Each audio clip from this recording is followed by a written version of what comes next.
স্বাগত আপনাদের এনএসএ নিউজে। গতকাল সারাদিন ধরেই একটি কী বলা যায়, খুব লজ্জাজনক ঘটনা সাক্ষী থাকলাম আমরা। যুব ভারতী ক্রীড়াঙ্গনে মেসির আসা এবং তারপরে যে বিশৃঙ্খলা, তারপরে রাজনৈতিক প্রেক্ষাপট, বিভিন্ন রাজনৈতিক নেতাদের মতামত, ও সবথেকে যেটা খুবই লজ্জাজনক ঘটনা যেটা সামনে এলো, যে যুব ভারতী ক্রীড়াঙ্গন আপামর বাঙালি থেকে শুরু করে ভারতবর্ষের কাছে একটা গর্বের জায়গা ছিল, আজকে সেই যুব ভারতী ক্রীড়াঙ্গন আজকে কিন্তু এক কথাই বলা যেতে পারে তার হৃদয়টাকে ভেঙে দেওয়া হলো। ঠিক কী কী ঘটনা ঘটেছে আমরা একটু তার আগে দেখিনি। কিছু জায়গায় আমি শব্দ আমি মিউট করব, তার কারণ হচ্ছে এমন কিছু ভাষা উচ্চারণ করে আছে যা পাবলিকলি করা ঠিক নয়, ঠিক হবে না। কিন্তু মানুষের ক্ষোভ আছে। আমি সম্পূর্ণ যে ভিডিওগুলো আপনাদের দেখাচ্ছি সেটা একেবারে সাধারণ মানুষের তোলা ভিডিও এগুলো, এবং আপনাদের জন্য সেগুলোই আমি শেয়ার করছি। এবং একেবারে সাধারণ মানুষ যারা ওই ঘটনাস্থলে ছিল এবং তারা নিজেদের মতো করে ছবি তুলেছিল এবং তাদের বিভিন্ন এলাকা যে পরিচিতি আছে তাদের মধ্যে সেটা শেয়ার করেছিল, সেই সমস্ত ছবি আমি আজ আপনাদের আগে দেখাবো। ছবিগুলো একটু দেখে নিই, যুব ভারতী ক্রীড়াঙ্গন কী আকার কী রূপ নিয়েছিল।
একচল্লিশ বছর একটা ক্রীড়াঙ্গন বলা যেতে পারে, যেখানে গোটা পৃথিবীর কাছে তার একটা পরিচিতি ছিল।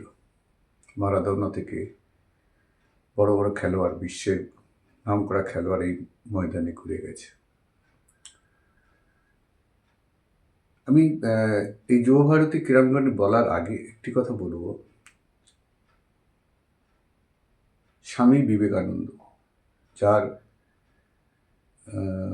ভারতবর্ষের পরিচিতির মুখ স্বামী বিবেকানন্দ, তার নামেই কিন্তু এই যুব ভারতী ক্রীড়াঙ্গন। 41 বছর আগে হওয়া এই ময়দান বা এই স্টেডিয়াম ভারতের কাছে গর্ব ছিল। গতকালের ঘটনা, বিশেষ করে শনিবার যে ঘটনা ঘটেছে মিশির আশাকে কেন্দ্র করে, সব ধরনের মানুষ কিন্তু ব্যথিত। হ্যাঁ, তাতে এই ঘটনা নিয়ে রাজনৈতিক আহ, মতভেদ চলছে। বিভিন্ন যে রাজনীতি রয়েছে তারা কিন্তু তাদের মতো মতামত প্রকাশ করছে। তার ক্ষতিটা কি হলো? এই শনিবারের মেসি আশাকে নিয়ে যুবভারতী ক্রীড়াঙ্গনে যে ঘটনা ঘটলো তাতে ক্ষতি কি হলো এটা আগে দেখতে হবে। রাজনৈতিক ব্যক্তিত্ব, যুবা যারা বুদ্ধিজীবী রয়েছে তাদের মতামত, বিভিন্ন মতামত প্রকাশ করছেন যে যার মতো করে। ক্ষতি কী হলো? আরও কিছু ভিডিও আমরা দেখে নিই। কিছু ক্ষেত্রে আপনাদের আবার বলে রাখি, আমি শব্দ মিউট করে দেব। তার কারণ হচ্ছে মানুষের ক্ষোভের কিছু ভাষা আছে যা অশ্লীল বা অসাধু ভাষা, এই ধরনের কিছু একটা ভাষা, এই ধরনের উচ্চারণ আছে, তাই আমি মিউট করব। আপনি দেখুন ভিডিওগুলো।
বিবেকানন্দ যুবভারতী ক্রীড়াঙ্গন 1984 সালে উদ্বোধন হয়েছিল এবং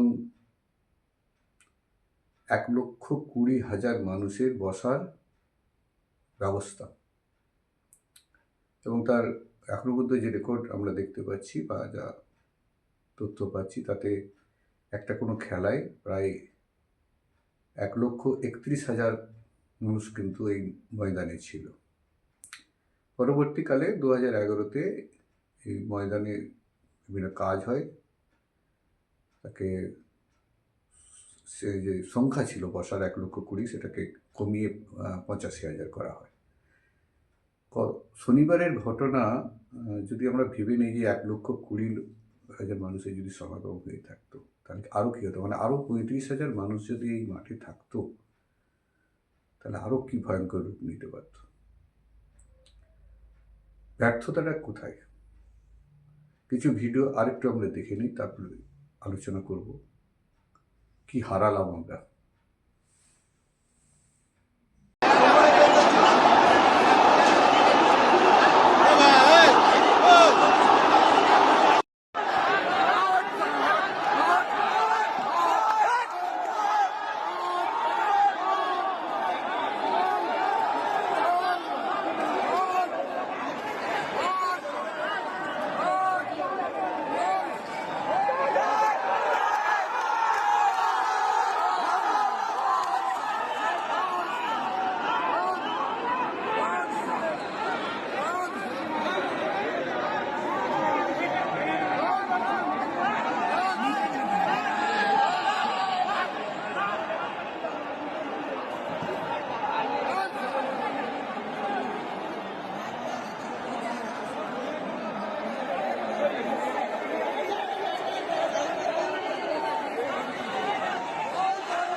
যুবভারতী ক্রীড়াঙ্গনে মেসির আশাকে কেন্দ্র করে যে বিশৃঙ্খলা সৃষ্টি হয় শুধু ময়দানের মধ্যে হয়নি, তা ছড়িয়ে পড়ে কিন্তু রাস্তায় গিয়েও।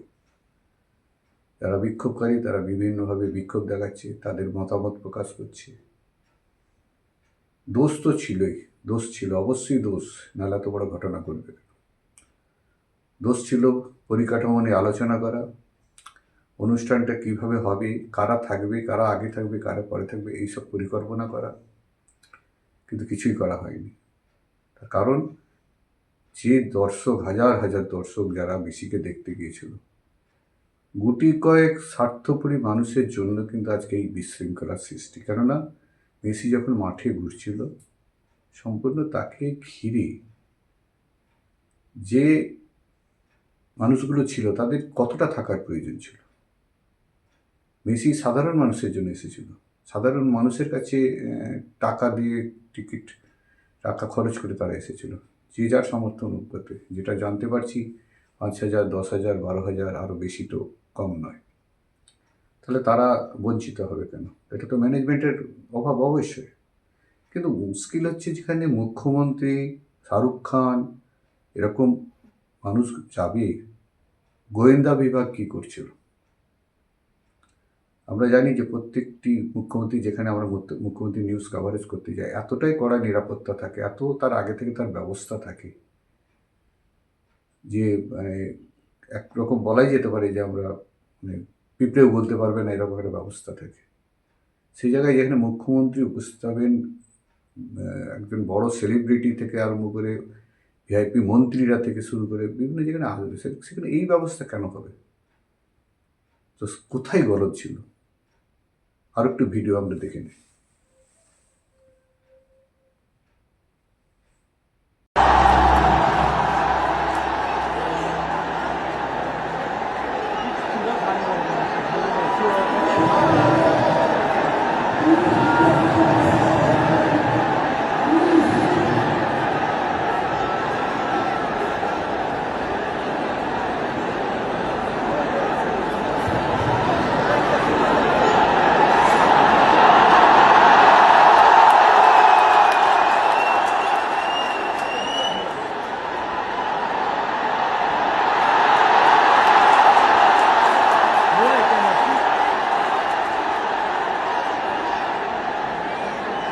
আসবে।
দোষ যে যার দিক, যে গ্রেপ্তার হোক, আটক হোক, যাই হোক, কিন্তু হারালাম আমরা কিন্তু আমাদের সম্মান, হারালাম আমাদের গর্ব, হারালাম আমরা যুব ভারতী ক্রীড়াঙ্গনের যে ঐতিহ্য। আজকে 41 বছরের একটি স্টেডিয়াম মাথা তুলে দাঁড়িয়ে আছে, ক্রীড়াঙ্গন। বিভিন্ন ধরনের মানুষ আজকে ওখানে এসেছে, তার একটা ইতিহাস তৈরি হয়েছে ইতিমধ্যেই। যুব ভারতী ক্রীড়াঙ্গন গোটা বিশ্বের কাছে আমরা কিন্তু হিট হয়ে গেলাম, আমাদের মাথা নত হয়ে গেল। যারাই করে থাকুক, ক্ষোভে করে থাকুক, বিক্ষুব্ধভাবে করে থাকুক, কিন্তু এত বড় একটি যখন অনুষ্ঠান পরিচালনা করা হচ্ছে, গাফিলতি কর্তৃপক্ষ যেমন নিতে হবে কিন্তু প্রশাসনকেও। তার কারণ আমরা জানি প্রত্যেকটি ঘটনা ঘটার পেছনে একটা চক্র কাজ করে। যুবভারতী ক্রীড়াঙ্গনে সেরকমই কিছু আমরা কিন্তু সংবাদ মাধ্যমে দেখতে পেয়েছি। বিশেষ ধরনের স্লোগান, বিশেষ ধরনের পতাকা, উচ্ছৃঙ্খল মানুষ, আগুন লাগানোর ব্যবস্থা। কোথায় থেকে আসছে? আগুন লাগাচ্ছে কোথা থেকে? কীভাবে এলো? সবই কিন্তু তদন্তের বিশেষ, তদন্ত সাপেক্ষে রয়েছে যদিও, কিন্তু যে লজ্জা আমাদের হারিয়ে গেছে, যে মাথা হেট হয়ে গেছে, সেই যে সম্মান হারিয়েছি আমরা, সে সম্মান আর কোনোদিন ফিরে পাওয়া যাবে না। যুব ভারতী ক্রীড়াঙ্গনকে আগামী দিনে মাথা তুলে দাঁড়াতে গেলে আরও বড় ধরনের কর্মসূচির দরকার আছে, আরও বড় ধরনের পরিকল্পনা দরকার আছে। অবশ্যই বিভিন্ন দপ্তর যারা রয়েছে, গোয়েন্দা দপ্তর, বিভিন্ন দপ্তর, তাদেরও আরও সচেতন হওয়ার দরকার রয়েছে। কেন আরও বড় কিছু ঘটনা ঘটতেই পারত। সেখান থেকে কিন্তু আজকে যে লজ্জা গোটা বিশ্বের কাছে আমরা হয়ে গেলাম, তা কিন্তু ফিরে পাওয়া এত সহজে সম্ভব নয়। যারা ভেঙেছে, যারা এই আগুন ধরানোর চেষ্টা করেছে, যারা উশৃঙ্খলতা করেছে, তারাও একবার ভেবে দেবে। কিছু একটা ক্ষতি তো হয়েছে। আপনারা মেসিকে দেখতে পাননি, এটা ঠিক আছে। 10,000 12,000 টাকার টিকিট কেটেছেন, টাকা চলে আসবে একদিন না একদিন। কিন্তু আপনি মাঠে থেকে যে সাক্ষীটা থাকলেন ইতিহাসের ধ্বংসলীলার, নিজেকে আপনি কখনো কি ক্ষমা করতে পারবেন? নিশ্চয়ই পারবেন না। গোটা বিশ্বের কাছে আজকে আমরা মাথা নত হয়ে গেল আমাদের এই মেসিকে আশা কেন্দ্র করে, যে বিশৃঙ্খলা ও উশৃঙ্খলতা। আশা করি আগামী দিনে মানুষ আরও সচেতন হবে। রাজনৈতিক ব্যক্তিদের কথা ছাড়ুন, তারা তাদের রাজনীতি করবে, তাদেরকে নিয়ে আমাদের কোনো মন্তব্য নেই। কিন্তু আমি একজন নাগরিক হিসাবে, একজন পশ্চিমবঙ্গের মানুষ হিসাবে, একজন ভারতীয় হিসাবে আমাদের কিন্তু একটা ভাবার সময় এসেছে। ভালো থাকবেন, সুস্থ থাকবেন। এনএসএ নিউজের সঙ্গে থাকার জন্য আপনাদের অনেক অনেক অনেক ধন্যবাদ। দেখতে থাকুন এনএসএ নিউজ।